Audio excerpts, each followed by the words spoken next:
My cousin is Elam. He's basically a brother to me. I mean, I didn't really have many friends growing up, and we were always so close. Well, I'll just tell you guys, my mother, she didn't really have eye to eye with the family, so there were some differences that spring up throughout the story, which I'll get into, but ultimately it caused me and my cousin Elam to get split up, and I don't see him for a long time. Well, I'd say 5, 10 years later, I start to interact with him more, and I finally get the opportunity to move back to the town where I grew up, and we sort of rekindle our relationship, but there's some secrets about Elam that I didn't really know at this time, and guys, I'm going to tell you right now, some of those secrets are very, very dark. I remember the days my mother used to tell me about the crab mentality and how people love to pull down those who were ahead of them in life. And I used to believe it was only a proverb or one of those spooky stories she told me as a child, but as I grew older, I understood it was not just some story. It was reality, and I had first-hand experience of it. In my childhood days, I grew up in a house of 7. My grandmom, 4 aunties, my mom, and my favorite cousin, Elam, who was only 4 years older than me. Elam and I were both raised by single parents. My father passed away when I was a baby, and Elam's dad served multiple times in prison. So, we mostly grew up together, went to the same school and played together, and sometime around the time I turned 7 years of age, my mom got married to my stepdad, and as a result of that, we moved out of my grandmother's house. And since we were relocating to a different country, the bond between Elam and me became weak. And in a couple of years, we both had different lives.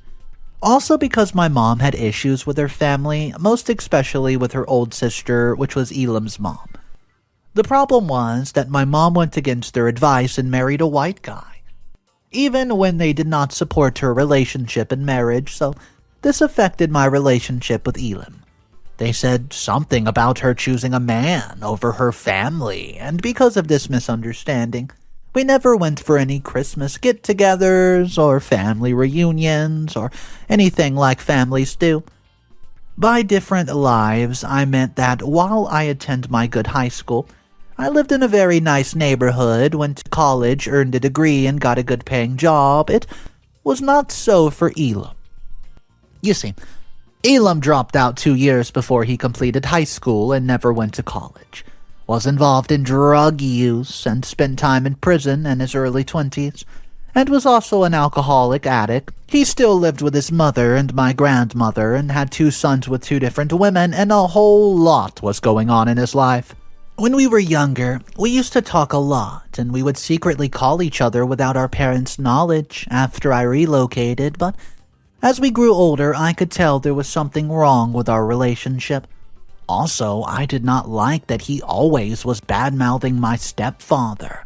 The man was nothing but good to me, and he sacrificed a lot to get me to attain the heights I did. So, before he went to prison, we just stopped talking. He had different perceptions and visions for our lives by that time anyways, and his life goals and visions were not aligning with what I wanted, so our communication dropped because of that. By the time Elam came out of prison, he was way older, and I believed being in prison must have given him time to reflect on his life and make some good decisions. So, I reached out to him and offered whatever form of support I could. I did all of that because I loved him, and I still had all of our childhood memories in my head like everything happened yesterday. As a child, I used to look up to him as my big brother. He protected me and stood up for me back in our community high school. Also, there were a lot of adults in our house, so Elam was the only one I got to spend time with. And even after I relocated with my mom and stepfather, I never got the opportunity to spend time with anyone else as I did with Elam. The first time Elam came out of prison, I sent him some money to take care of himself and probably get some new clothes or whatever he needed. Then, about 2 to 3 months later, he told me about a business idea that he had, and he wanted to start up something with his homies. So I gave him a large sum of money because I was happy he had changed and no longer had an interest in the things that landed him in prison. But unfortunately, that business never came to life. When I asked about the money, he told me he had already invested it in the business, but it crashed and things did not go as planned, so hey, I let it slide. About 3 years go by, and after Elam was released from prison, my company transferred me back to my country. And coincidentally, I was posted to the same state I grew up in.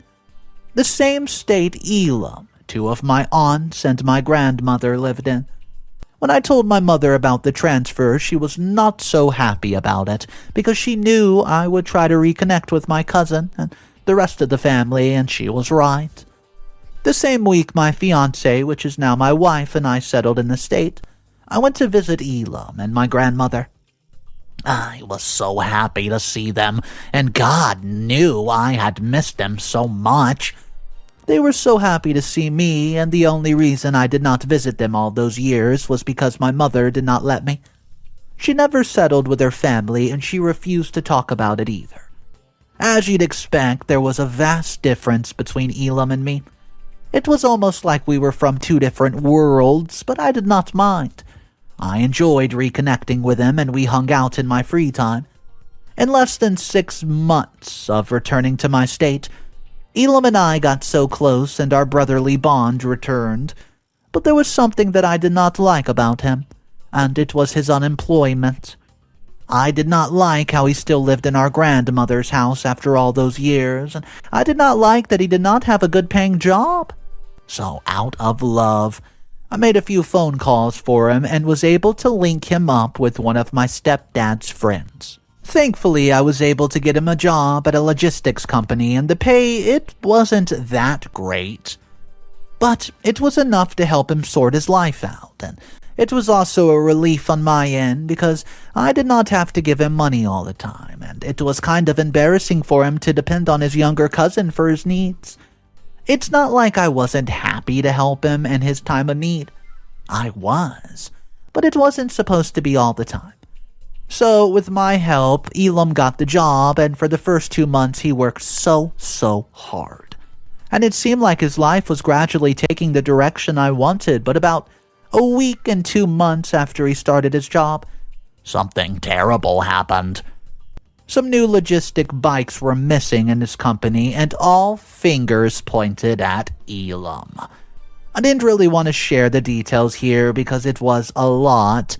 So anyways, I ended up paying for the 3 missing bikes, and he was fired. Although Elam claimed he had nothing to do with the missing bikes, I knew that he did. He worked with people and they stole it, but I never said that to his face. This was a huge setback and a big financial blow for me. And at this point, I decided I had to let him be. Originally, I wanted him to pay back the money I spent on paying for the bikes he stole, and maybe even sold. But when I told him about it, he insisted that the company was lying against him, and even becoming emotional. He said that he thought I was on his side, and it was heartbreaking for me to say he stole the bikes. After hearing all this, I just allowed it to slide, and I mind my own business. My fiancée Bella was so mad at me, especially because we were planning something, and spending that amount of money was not in the budget, obviously. Shortly after this happened, I distanced myself from Elam, but he kept coming back. There's a phrase my mom used to tell me, "Heaven helps those who help themselves." And I expected Elam would appreciate the first job he got for a change and not try to mess it up. But he didn't. After weeks of not working, Elam visited my house every day, begging that I help him get another job, even if it was a cleaning job. He even used his son's story as an emotional card, and I fell for it. He told me stories of how he was not able to care for his sons, and how he had felt that he failed them as a father. Well, that really got to me, and I could relate to it because I did not have a father in my life, and he did not either. I remember the days we wished we had one. We believed our lives would have been different if our fathers had been there, so after much pleading with him, I decided to help. In all honesty, I wanted him to have a good life too. Make good decisions, take care of his boys, and be the father he never had and we never had. So I helped him get a job for the second time. So, the second time I talked to a couple of my people, my colleagues at work, and thankfully we were able to get him another job. This was one based on personal relationships, and the pay was not as good as the logistics company, but it was better than nothing. Let's say Elam showed up at his job for the first 2 weeks, and then on the third week he was fired. He showed up to work late, drank too much that morning, he said it was his birthday, and physically assaulted his boss when he was ordered to leave the property. It was such a mess. And I had to bail him out that night because he was arrested. Luckily for him, his boss understood he acted under the influence of alcohol and simply did not press any charges.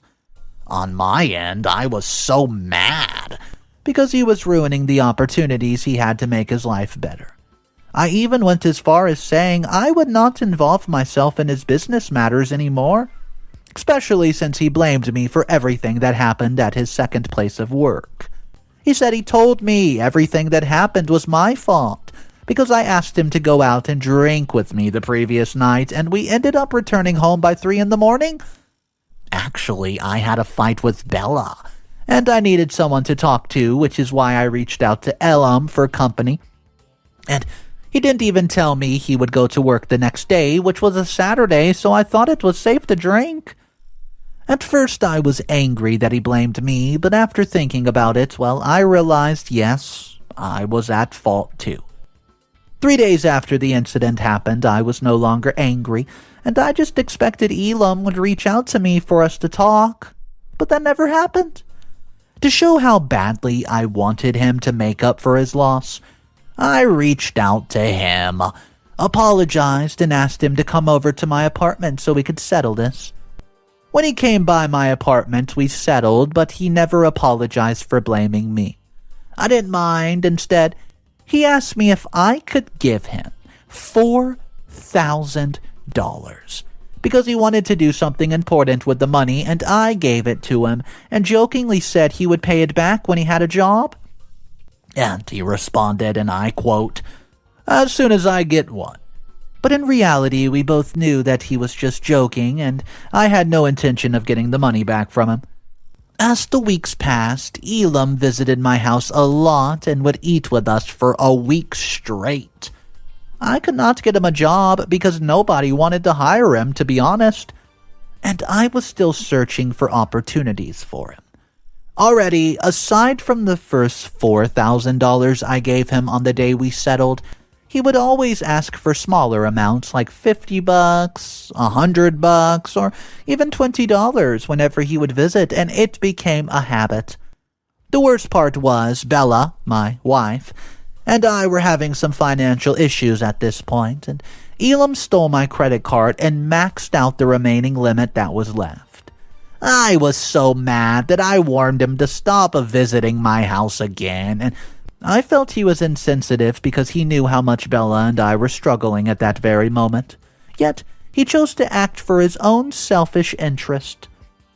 Well, Elam boldly said that his reason for using my credit card without my permission was because I was responsible for his joblessness, and until he got a new job, I had to help him out. For almost a month, our relationship was sour and we did not talk. He never tried to apologize, and I didn't either. He believed it was my responsibility to take care of his needs since I was the more financially stable one, plus I contributed to his unemployment. Eventually, an opportunity opened up in my organization, and despite everything that had transpired between Elam and me, I still recommended Elam put in a good word for him, and in the end, I got him the job. Although his new job was more like an affiliate with the organization I worked for, his pay was 2 times greater than his previous jobs, and we sorted out our issues. He got the job, and he promised he would not mess things up like the previous times. I also promised to stay out of his way, and we became friends again. For the first few months, Elam kept his word and did his best. With his pay, he was able to move out of our grandmother's house, which was my desire. And he moved with his second baby mama, May. Also, he became independent and could afford to pay all his bills. And life was beginning to get easier for him. Along the way, I noticed that his attitude toward me began to change. For example, if we all agreed to have dinner at my grandmother's house and I talked about my work, he would cut in and talk about himself too, so it would look like I was not the only successful one in the room. Also, if I talked about something I wanted to do or my wedding preparations with Bella at the same time, he would also just talk about how he was preparing to propose to May. And it continued like that until it got completely out of hand.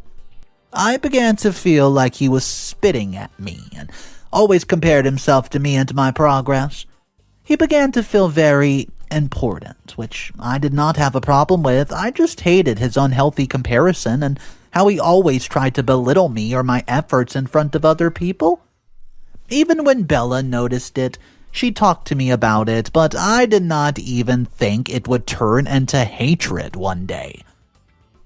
I did not do anything to confront him about it because I felt he was having his moment, and since he never attacked me directly, I was cool with it. I actually did not know that my cousin was building up hatred in his heart, and despite everything I did for him, he was jealous of me and did not love him as much as I loved him. Bella and I got married 2 months before we moved into a big apartment. It's not like our old apartment was bad. We just did that because she was already heavy, and we wanted a space where our child could play and have enough room to himself. So, after Bella and I settled in, we had a small housewarming party, and I invited a few friends and colleagues, including Elam and his baby mama. It was only meant to be something where we'd drink, eat, have fun, and enjoy the moment, but I don't know, it turned into something else. That day, Bella, me, and my 2 friends were at one corner of the living room arguing about something I could not recall. And the next thing we heard was the sound of a broken bottle in the corridor. When we rushed down there, I saw Elam holding the head of the broken bottle and he had a small lip cut. Apparently, he got into a fight with one of my colleagues from work, and the guy gave him a lip blow. On the other hand, Elam was highly drunk, and he did not seem coordinated, and according to Elam, he said he saw my colleague looking at his baby mama in a lustful way. And in anger, he confronted him, which resulted in a fight, and without waiting to hear from his wife, who was also standing close to my colleague, Elam jumped on him and gave him a blow on his left ear. My colleague retaliated, which resulted in a small cut. I was so angry and could not believe Elam was already ruining my party. I even tried to separate them, and I talked to him, but no matter what I said, Elam kept going back for a fight. At that point, I could not take it anymore, so I asked him to either behave himself or leave, and he did the latter. He left after yelling at me and calling me names in front of all those people, and he even said something about me being like my mom, who picked a stranger over her family before he left. I was so mad, but I did not let it ruin the rest of my party. The next morning, I woke up to a loud bang on the front door, and when I opened it up to see who it was, I met Elam's mom, my aunt. She was so mad, and she started hitting me and calling me names, and she even started to cry. She said Elam was in the hospital, and I was responsible for it, and at first I was very confused because Elam left the party early the previous night because of the incident, and he was in perfect shape. So I did not get why she said that he was in the hospital. Well, to my greatest surprise, when I got to the hospital, Elam was covered in bruises, and his whole face, his eyes, lips, cheeks was swollen. He looked like he was being beaten up by a mob. It turned out Elam and his girlfriend told his mom that my colleague, the one that he got in a fight with, and I beat him up the previous night because he was trying to look after his baby mama. I was so shocked, and no matter how Bella and I tried to explain what happened to his mom, she didn't believe us. Just 3 days ago, I got a call from Elam, and he said he was suing me for physically assaulting him, and I also had to pay him $100,000 for his hospital bills and for his pain and suffering. Well, I thought it was a joke until I got served the papers, and right now I'm so confused and I don't know what to do. I still can't believe that Elam would frame me up after everything I did for him. I mean, why on earth would I even pay 10 grand for something that never happened? I didn't even lay one finger on him, and he left my apartment looking fine, healthy, except for his cut on his lip. Any opinions would be deeply appreciated. I will be back for an update. What's up, everybody? Mr. Reddito here. So today's story is a wild ride. I mean, this Elam character is all over the place. What do you guys think of it so far? Drop your comments down below. I do have 4 complete updates we're going to hop into. If you guys are new to the channel and you want daily videos, hit that subscribe button. Here is update number 1. Hello everyone. Thank you for your comments in the comment section. Some of you are saying I should have minded my business after my cousin messed up once. The truth is I was blinded by love. And since he was like my best friend and brother, I wanted us to grow together. Partially, I take responsibility for everything that happened, and I even blame myself, but I never expected things would turn out like this. I didn't know his mind was evil, and he would repay my kindness with evil. Honestly, I'm still heartbroken, and my court hearing is in 6 days. I've gathered a couple of witnesses who were there when Elam and his baby mama left my house. Too bad my mom found out about it, and she warned me to stay away from them. Meanwhile, I just found out that Elam had been saying a lot of horrible things about me behind my back. He even tried to turn to his boss. He tried to turn, his boss, which was one of my senior colleagues at work, against me. And his boss told me everything. All along, I believed the reason he used to cut in whenever I spoke about my work or whatever was going on in my life was because he wanted to have his moment too, but it wasn't so. One of his friends whom I bumped into a couple days ago told me a lot, and some of it made me cry. I've never been so hurt in my entire life, and it hurt so much that I did all of the things I did for Elam because I was concerned about him. Anyways, I've learned my lesson, and after everything has been sorted out, we can never go back to the way we used to be. I'll surely make another update after my court hearing. Right now, I'm no longer welcome at my grandmother's house because Elam poisoned their hearts against me.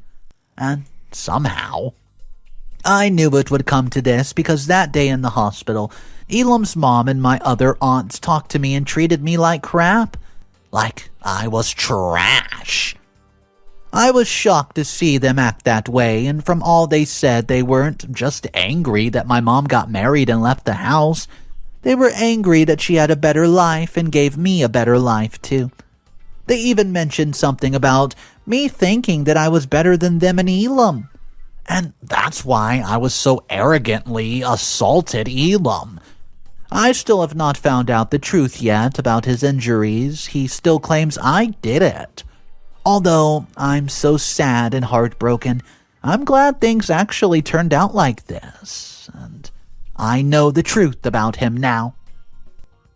Update number 2. Hey everyone, I can't thank you enough for your kind comments. I'm comforted to know that I'm not the one who has faced something like this before. There's been other people too. It only shows that we're humans and most times we have a little just too much love. Meanwhile, I agree with everything you all said about Elam. He's entitled, ungrateful, and as sad as it is, he was only using me to get what he wanted. All of that aside, yesterday I met with Elam to ask him why he was trying to frame me, and his response was this. I'm not doing anything to you. I don't just want you to think that because you've gotten your life all figured out. It means you can walk out just all over your families, huh? Immediately, I knew that was outright jealousy, and the expression on his face said it all, and I never tried to walk over Elam or any other person in my life.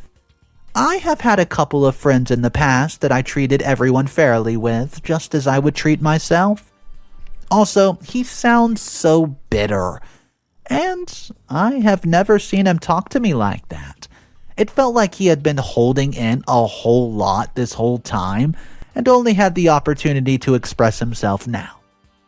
It's not like I'm afraid to show up in court or anything. I just don't want him to publicly humiliate himself, but he's bent on that. My wife thinks I'm weak, and I don't know if she's right or wrong. She's so surprised and angered that, despite all the trouble Elam has put me into, I still fixed a meeting with him, at which he poured a glass of water on my shirt and walked out on me. Since I've tried working things out with him and he did not want that, whatever happens after we return to court from tomorrow, I'll be cutting him off no matter what, completely out of my life. In fact, Bella has asked me to choose between her and Elam because she can no longer handle all this issue that we have.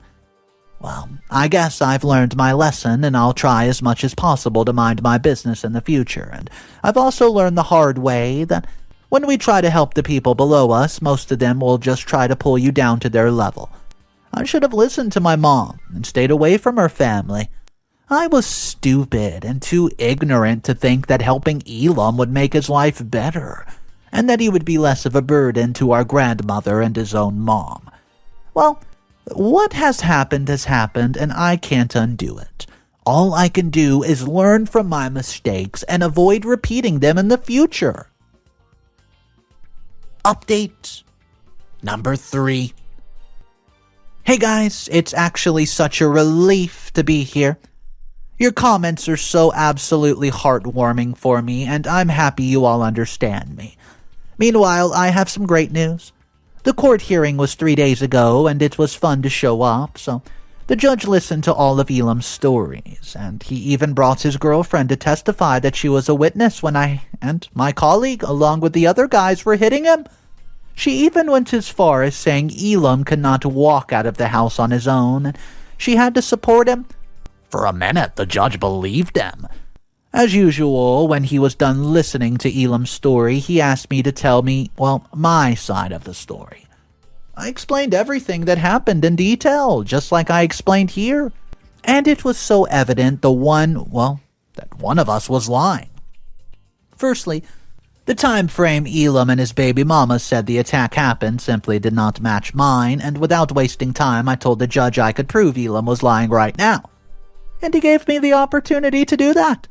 So, one of you mentioned something about camera footage, and I remember having cameras installed in the house and outside, and a couple days before we moved in, I had them set up. It was Bella's idea because we were expecting a baby soon, and she just wanted the house to be secured all the time. The only thing was, I wasn't sure if I had turned in the cameras or not. So as soon as I remembered there were cameras in the house, I ran to check them, and yes, they were all activated.